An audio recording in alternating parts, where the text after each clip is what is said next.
stop giving away all your energy in order to be liked or accepted or loved by others. Because honestly, if you have to give all your energy away just to be liked, then maybe it's simply not worth it. So save the energy also for yourself in order to grow that inner connection to yourself, to your soul. I've been putting so much energy out there trying to find new friends, a new connection, while depriving myself of the energy that I should be giving myself as well. Because in the end, I can be my biggest friend, you know? You can be your biggest friend to yourself. You can be the friend telling yourself that you're gorgeous, that you're beautiful, that you are interesting, that you are creative, that you're inspiring, that you're fun to be around with. Because you are. You can be your biggest friend.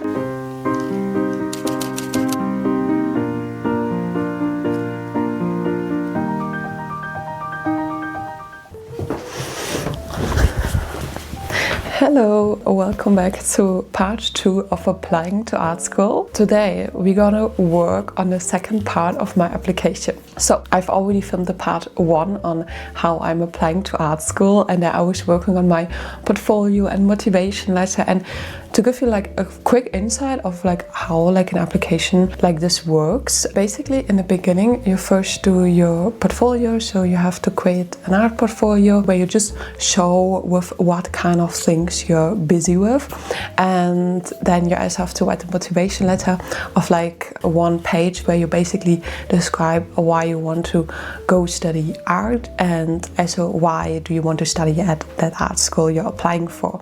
And then around like 2 weeks later or so, you get a notification if you have passed the first round or not. And I'm super happy because I did pass the first round, so I'm so happy that I can now get busy with the second round.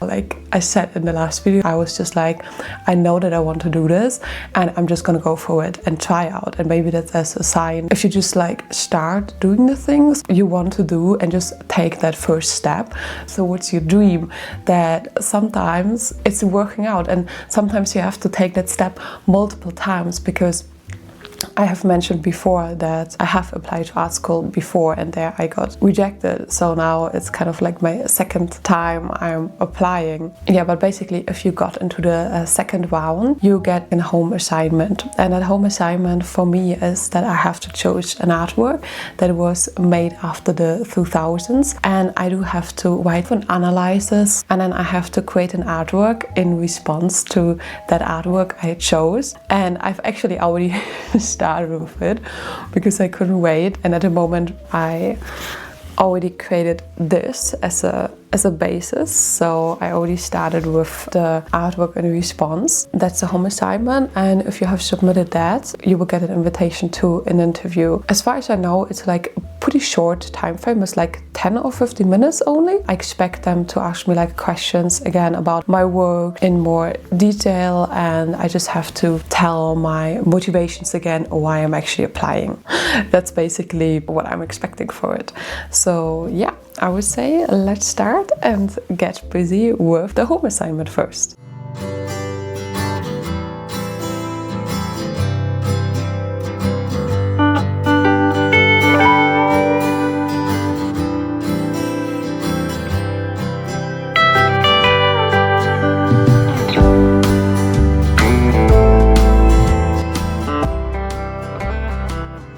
Okay, I will try to pin the lace on my silk fabric now. To be honest, it's also the first time I've sewed with silk fabric, so it was a challenge. I'm also thinking where to start now. I think I will just start pinning somehow and see where it goes. Yeah, I actually wanted to tell you like a pretty funny story as well, because in the beginning my plan was, if my portfolio would get me accepted into the second round, my plan was to film the reaction I would have when opening the mail, basically the acceptance mail from the university. Sometimes you have those cool plans of how you will react or where you will open those important mails, and then in the end, I don't know, it's like on the toilet or something. I mean, it's not what happened with me, but I met these two girls at an opening, and they were also studying at the same art school where I'm applying to now. So we got into a conversation, and I told them that I'm applying right now, and I got this mail that my portfolio got me accepted into the second round. And then I told them how I opened it. I was at work and we had a really busy day, and the whole office was silent because everyone was just really into the work, and suddenly I see this mail pop up on my phone and I really wanted to scream, but I couldn't because everyone was so serious, and I just had to hide my emotions, and I just went outside for a walk because I cannot continue sitting here in silence. And I told those story to those girls, and they were, "Girl, we feel you so much." One of them, she told me that her boyfriend just broke up with her, and then she opened this mail and she was like, "I'm crying right now, but I just want to be happy, but I just want to cry." And sometimes in life it's just these weird moments when we just suddenly get those messages. But yeah, that's the reason why I couldn't film my reaction for you guys.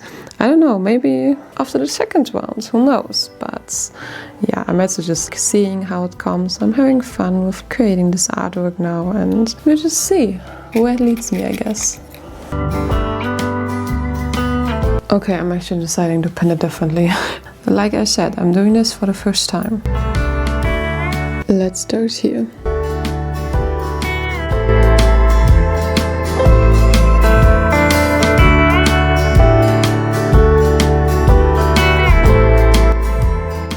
Okay, I tried to line up everything as best as I could. Honestly, it took me like almost an hour now. I'm gonna do a tryout now, and then I'm gonna get started with the real piece.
I have the finished artwork here. It's finished, and yeah, what can I say? I'm really happy how it turns out. Also considering the fact that sewing with lace and sewing with satin is pretty new for me, and I would really like to tell you the story behind this artwork. I think I mentioned at the beginning that this artwork needed to be an artwork in response to another artwork by an artist, or an artwork from a contemporary artist that was created after the 2000s. I chose the artwork Thank You for Hurting Me. I really needed that, from Melanie Bonayo. If you don't know them, they're actually Dutch. They're a Dutch artist born in Den Haag, and they're a queer artist. When I look at their work, I really often see the theme of human connection. I feel like they explore a lot of what human connection can mean. And that artwork I chose, I actually saw in the beginning of 2025 in the Rijksmuseum Twente in Enschede. And their work is basically that they photographed themselves in vulnerable situations when they were crying. It's basically just really simple photographs, but for me, they personally feel really authentic. And as far as I understood, it's still an ongoing photo series from 2005 onwards. This is where I based my artwork on. We just created together, and the title I chose for my artwork is Boys Don't Cry Because Men Can't Cry. And I just told you the story of when I got the mail with the confirmation that I got into the second round. And I was going home from work that day in the train, and I was reading the book The Will to Change from Bell Hooks. I will show you the book. I have it here. It's a pretty small book, and I was reading that book while simultaneously listening to Boys Don't Cry from The Cure, and suddenly I was like, I need to do something with this. I need to explore tension between masculinity and vulnerability, and how patriarchal norms teach men to hide their pain. If we do close ourselves off from vulnerability, we also close ourselves off from true human connection and intimacy. And I was like, I need to do something with that. And then I had to think back about Bonayo's work that I saw around a year ago, and I was like, I think I have an idea. So this is where it started. So this work explores the relationship men have towards vulnerability. It explores what it means to suppress pain and to hide tears in order to fulfill on patriarchal norms within our society. And it says, I would say I'm sorry if I thought that it would change your mind. And this quote from The Cure can be read as the direct response to Bonayo's title, Thank You for Hurting Me, I really needed that. Yeah, would the male protagonist of this artwork say that they are sorry if they thought that they would be met with true human connection instead of judgment when showing their true emotions? And for me, this theme was super interesting to explore, because I feel like true human connection can only be possible if we truly open up, if we give each other the space to be vulnerable, to be our true selves, to not hide our tears or our pain behind the mask that we put on in order to conform to patriarchal norms. And in the end, I do think that it doesn't matter what gender we are, we all deserve to be treated with openness and with open arms if we show vulnerability. I think it's a really important discussion to put out there. I also took some photographs. I did a photo shoot together with my boyfriend, who was my model for the pictures. I will blend them in here. And I'm really happy with the results of the photographs, because as I just mentioned, in this work I also kind of explore human connection. It's a really intimate work, and why I think textiles, through their soft texture and especially the lace, through the delicacy of the material, it already gives an intimate feeling. I do wanted to add on it with an extra layer through photographs where actually someone is engaging with that material, which was super interesting for me to explore within this process. And I think this is also something I really like about working with textiles. I don't think I mentioned it yet, but it is a handkerchief. So a handkerchief is usually something that is used in moments when you cry, you are in pain. It's something that we as humans interact interact with. And I do really like that because I also do art with other mediums. I'm also a painter and also a drawer, but when I create a drawing, for example, it's often harder to put it in a different context as well. And with textile, because you can touch it, you can form it, you can interact with it, and you can build on the narrative of the artwork itself. So the artwork is not only this handkerchief that I would hang up somewhere, it is me also exploring how to use it, how I can include different mediums. What is the difference of showing a picture about this artwork? Or what is the difference of me, on the other hand, showing a picture of the photograph I took when my boyfriend was interacting with the work? I feel like that's one of my favorite parts of the process. And at this point, I also need to tell you that I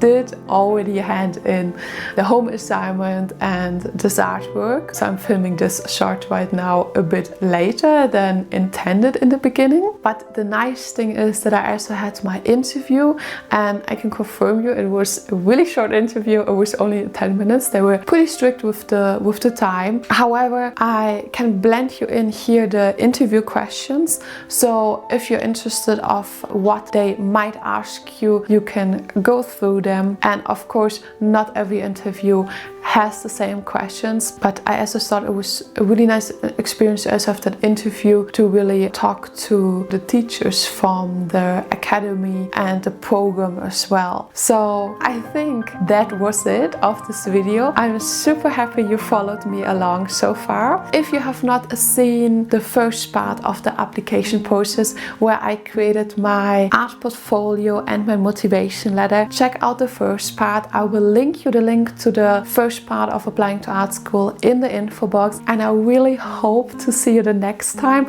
If you like this video, please give it a like and a follow, and I'm gonna see you the next time. Love you really much.